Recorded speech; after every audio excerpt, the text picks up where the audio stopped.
Alright guys, it's Friday afternoon here, and it's the 22nd. I'm gonna test the compression on the John Deere. So what I did was, since it wasn't on the Craftsman, I got the Craftsman all put back together. I did switch the cylinders back to where they belong. I didn't want to leave them because it wasn't firing right, and I didn't feel like readjusting the valves. So I put the carb back on the John Deere, the right one, in the head, and let it run. I did see what was wrong a little bit was with the wiring on this is pretty not shot, like ate up or nothing, but the wiring has a lot of corrosion in the wire. So what I did was, there's a switch like this right here. This is so if like you want to unhook your motor, disconnect it, real simple. It's a quick connect. So what I did is I cut all the wires and hooked them up where they were long. All these wires they don't have nothing left in them really. They're all, well, mostly the connection in between here. When I went to pull these apart, a bunch of corrosion came out. I mean, these could all be sanded down, but there's a lot of corrosion, so I just taped these up like this, separately, and it helped a little bit. I mean, the muffler does get warmer, but it still don't fire totally. But it's weird, because when I rev it, if I run it at like throttle right there, and then I go to put the choke on for a minute, it'll run perfect, and then it'll go away. But I bought me a compression tester. This one goes up to 300 psi, and it fits a 18 millimeter spark plug hole and a 14. This looks like the 14. It just screws on here, and then the 18's right there. So whichever one fits, what I'm gonna do. And then it's got a pressure relief. I'm gonna look in my manual here to see what the compression readouts are supposed to be. I'm going to check it. It says let the engine warm up to its normal operating temperature, so I'm going to let it run a little bit, let it warm up.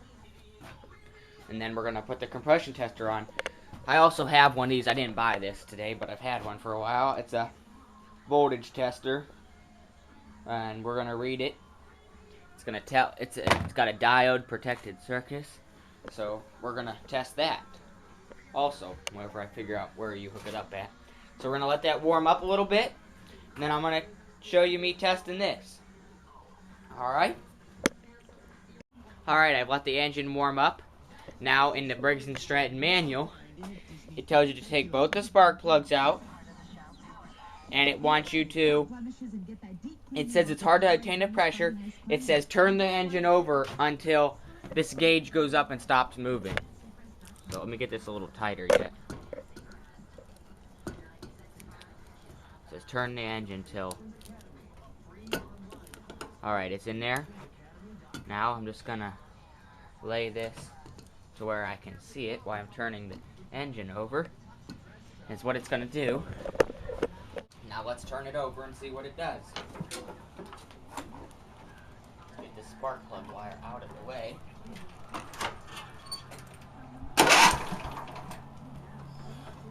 Hold on, I can't let go of it.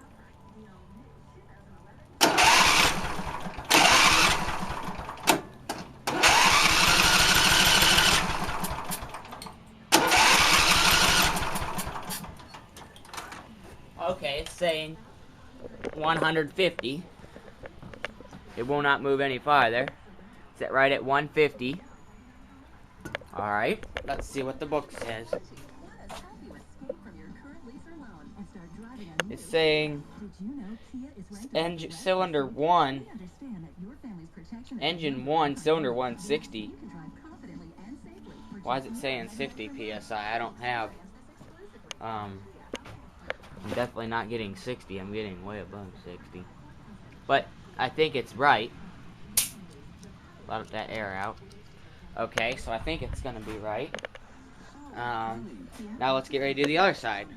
Oh, actually is what that book was showing, that all them numbers right there. That's an example. I thought that was what they were supposed to read. That's just an example. But it wants you to record them. Cylinder 1 is 150. Now I'm going to get ready to test cylinder 2. It says the difference between both cylinders should not exceed 25%. More than 25% indicates a loss in compression with a cylinder. Alright? So if that was 26 over, Alright, yeah, let's check compression. So far, that side looks good. Now let's test this left side.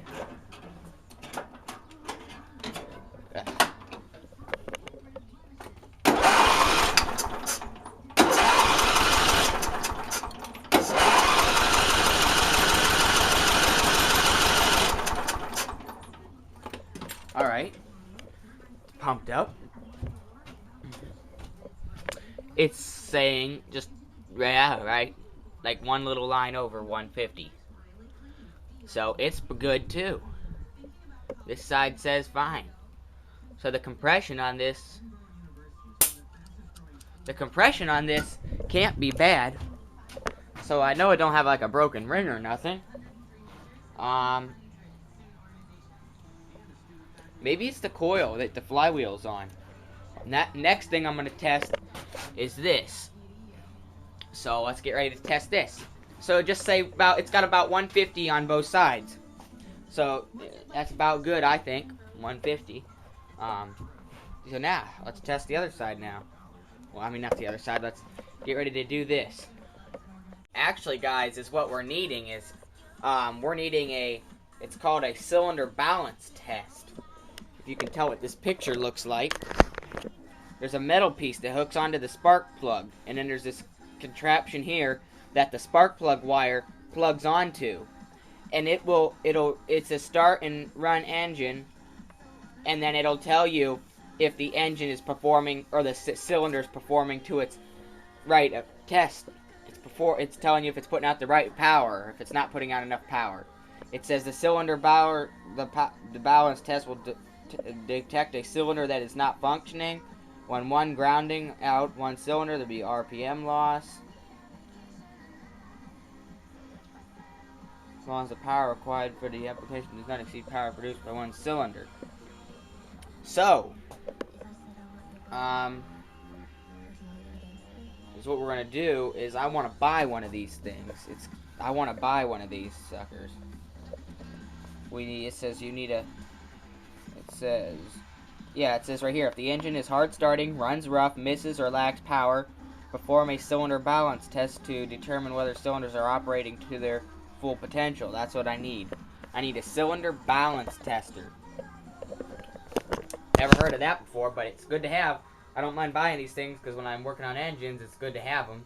So that little compression tester, putting out 150 psi, that's really helping us. Right now, I'm going to test this other thing, this electrical thing, and then I'll let you know what that rates out. So we're going to get this narrowed down here eventually. So thanks for watching.